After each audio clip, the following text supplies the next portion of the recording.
Namaskar. I'm Dr. Nalini Avinash Vagnare, working as an Associate Professor at Tirat Maharashtra Vidyapeeth. Today's our topic is related to trade and commerce in medieval India. Actually, it's a very vast topic. Here, within a 10-15 minutes, we have to cover the briefly survey this topic, briefly explaining about trade and commerce in medieval India. So India had a fairly developed external and internal trade during the medieval period. The internal trade developed along local, regional, and interregional levels. Trade relations with regions like China, Arabia, Egypt, Central Asia, Afghanistan were main on land routes. It carried its overseas trade with the Persian Gulf, the southern South China Sea, the Mediterranean, and the Red Sea. Then the trade with the Persian Gulf, the Southern China Sea, and the Mediterranean and the Red Sea, the advent of European trading companies, the Portuguese, British, Dutch, French intensified trading activities in the Indian subcontinent. The Asian maritime trade also increased during this period.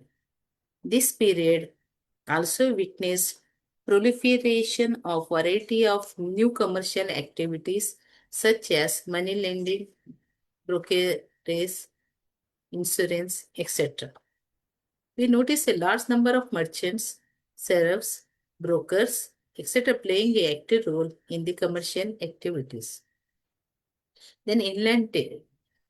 By the Mughal period, inland trade and had developed considerably. Every locality had regular markets in nearby towns where people from the surrounding areas could sell and purchase things. Besides, trade at the local level was also conducted through periodic markets known as huts and petas, which were held on fixed days in a week. In these local markets, commodities like the food grain, salt, wooden, iron equipments, coarse cotton textiles, etc. were available. These local markets were linked to bigger commercial centers in that particular region. These centers serve as markets for products not only from their specific region but also from other regions. Delhi, Agra, Lahore, Multan, Bijapur, Hyderabad, Calicut, Cochin, Patna, etc. Some of such trading states during the Mughal period. A brisk interregional trade was conducted in luxury commodities. Ziauddin Barani, in his Tariq-e-Firoz Shahi, shows that Delhi during the Sultanate period received distilled wine from Kul Aligarh, muslin from Devgiri, stripped cloth from Lakhnauti, and ordinary cloth from Oudh. During the Mughal period, Bengal, with its important trading centers, Hooghly, Dhaka, Murshidabad, Satgaon, Patna, had well-developed inter-regional trade with all parts of India. Similarly, Surat and Ahmedabad in western India and Agra in northern India were some of the important centers with fairly developed interregional trade. Then the foreign trade. India had traditionally been maintaining trade relations with other countries. During the early medieval period, from the 10th century onwards, India carried trade with contemporary China, Arabia, and Egypt. India also had high stake in the sea trade between the Persian Gulf and the South China Sea. India imported silk, porcelain ware, camphor, cloth, wax, sandalwood, etc. from China and South Asia, and horses from places such as Bahrain, Muscat, Aden, Persia, etc. The Indian exports included aromatics and spices, cotton cloth, ivory, precious and semi-precious stones, etc. During the Sultanate period, India had trade relations with Central Asia, Afghanistan, Persian Gulf, and the Red Sea. India mainly exported food grains, textiles, slaves, indigo, precious stones, etc., whereas it imported precious metals like gold, silver, horses, brocade, and silk stuffs, etc. India during Mughal period witnessed further intensification of her foreign trade owing to the advent of the European trading companies and inter-Asian trade. India had trade relations with Central Asia, Persia, and Europe. Her major export included textiles, saltpeter, sugar, opium, and spices.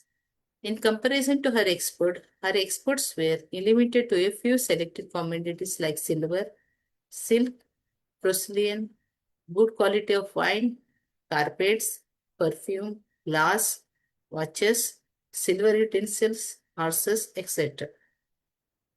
Then the mercantile community. Throughout the course of the medieval period in India, the mercantile community played an important role in the contemporary economy and society.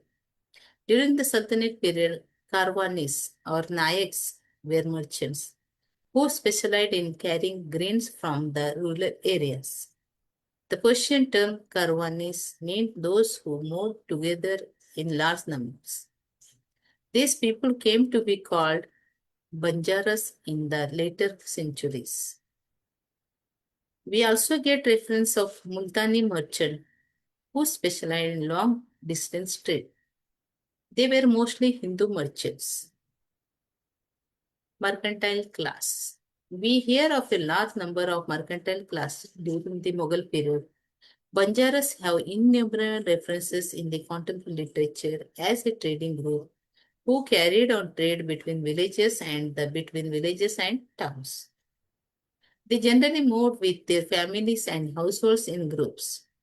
The Multani merchants continued to thrive during this period as well in places such as Delhi, parts of Punjab, and Sindh was another important mercantile community in North India and Deccan. Their counterparts were Khatris in Punjab and Komtis in Golconda. Apart from their involvement in the trade, they also acted as money lenders.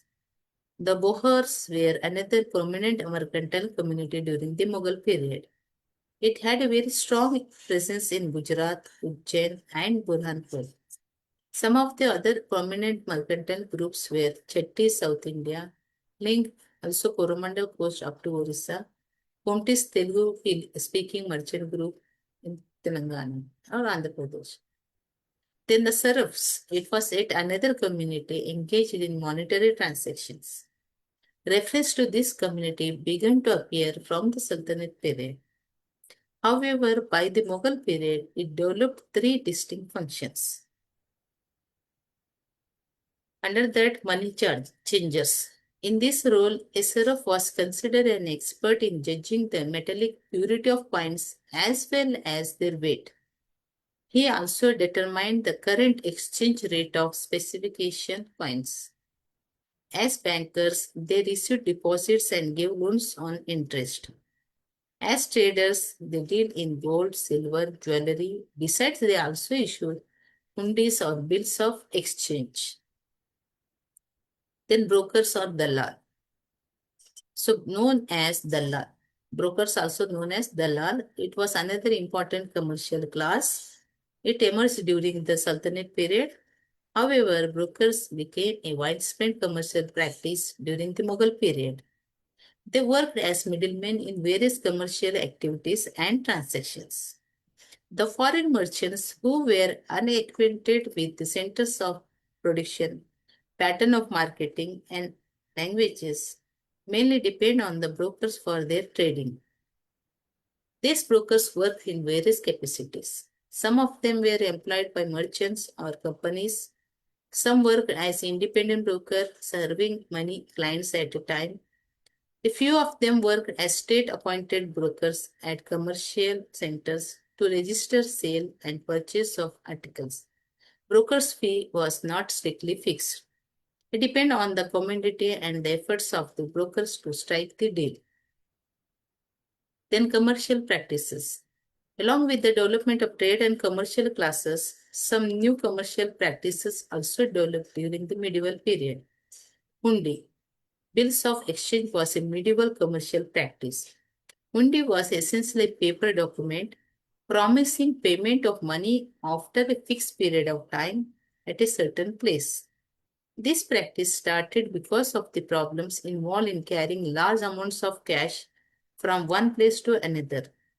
The serfs who played the key role in hundi transaction generally had a number of establishments across various towns and cities. They issued hundis indicated the amount, period, and place of encashment. The persons carried hundis to their destinations, presented it to the agency of issuing serfs, and encashed the value indicated. Apart from merchant state officials and other nobles also used it for transferring money. The hundi system established a safe and convenient method of transferring money. The serfs charged on a commission for every hundi they issued. Then insurance. This practice became widespread especially during the Mughal period. Certain insurance firms, mostly dominated by the serfs, developed which took upon themselves the responsibility of safe passage and delivery of commercial goods. In case any damage to the goods in transit happened, these firms were liable to pay compensations. A commission was charged as insurance cover of such goods. The rate for overseas transportation of goods was higher than goods going overland. The currency system. The silver and copper coins were mainly in circulation for cash transactions. Under Sultanate, the pure silver taka with corresponding proportion of silver was the main coinage. The jital and the dag were copper coins. The value of coinage fluctuated with the change in the price of metals.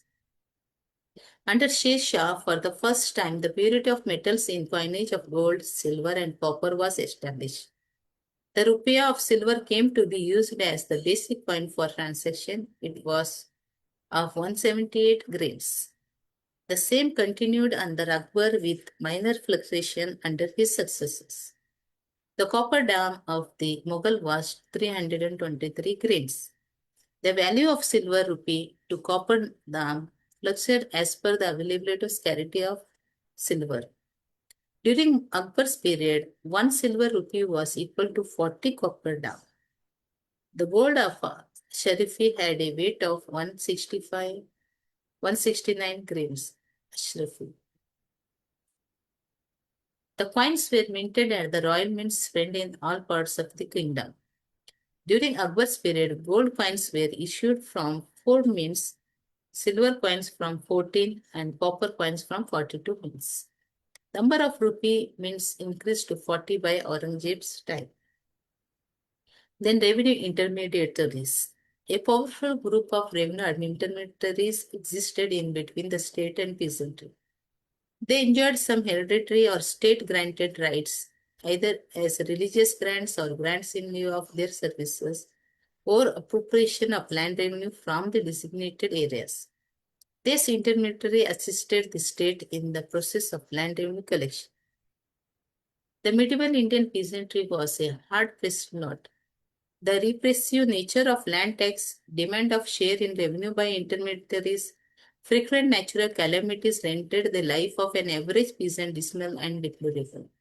Peasant revolts, therefore, were not altogether unknown during this period. So these are the reference you can refer for more detail. So in this chapter, we have learned the trade and commerce in medieval period, role of the serf, intermediators, and hundi system, as well as other places, mint and mercantile communities. So these are the for detail about these points, you can refer these books.